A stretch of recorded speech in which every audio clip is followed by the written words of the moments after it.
সদ্য পদত্যাগ করা সাবেক ছাত্র উপদেষ্টা আসিফ মাহমুদ সজীব ভুইয়া ও মাহফুজ আলমের দুর্নীতি ও অনিয়মের অভিযোগে তাদের গ্রেফতারের দাবিতে তৃণমূল এনসিপির ব্যানারে রাতে এক বিক্ষোভ মিছিল অনুষ্ঠিত হয়। মিছিলটি কেন্দ্রীয় সড়ক প্রদক্ষিণ করে সংক্ষিপ্ত সমাবেশে মিলিত হয়। বিক্ষোভকারীরা অভিযোগ করেন, দীর্ঘদিন ধরে প্রশাসনিক সুযোগ সুবিধা ব্যবহার করে বিভিন্ন প্রকল্প, কাজ ও কার্যক্রম থেকে নিয়মিত কমিশন নিতেন আসিফ মাহমুদ সজীব ভুইয়া। স্থানীয়ভাবে তাকে মিস্টার 10% নামে পরিচিতিও পেয়েছেন বলে দাবি করেন সংগঠনের নেতারা। মিছিলে নেতৃত্ব দেন এনসিপি থেকে বহিষ্কৃত নেতা মুনতাসির মামুন।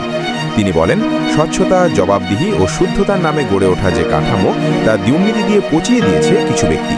সজীব ভুইয়া এবং মাহফুজ আলমের অনিয়ম সংগঠনকে বিতর্কিত করেছে। তাদের বিরুদ্ধে অবিলম্বে আইনি ব্যবস্থা না নেওয়া হলে আরও কঠোর আন্দোলনের ঘোষণা দেন তিনি। সমাবেশ থেকে বক্তারা আরও অভিযোগ করেন, দুর্নীতির আড়ালে প্রশাসনিক পদের অপব্যবহার, চাঁদাবাজি এবং ব্যক্তি স্বার্থে প্রভাব বিস্তার ছিল তাদের নিয়মিত কার্যকলাপ। এসবের তদন্ত ও দৃষ্টান্তমূলক শাস্তি দাবি করেন তারা। বিক্ষোভ শেষে স্লোগান দিতে দিতে শান্তিপূর্ণভাবে সড়ক ত্যাগ করেন নেতাকর্মীরা। পুরো সময় পরিস্থিতি নিয়ন্ত্রণে রাখতে আইন শৃঙ্খলা বাহিনী মোতায়েন ছিল।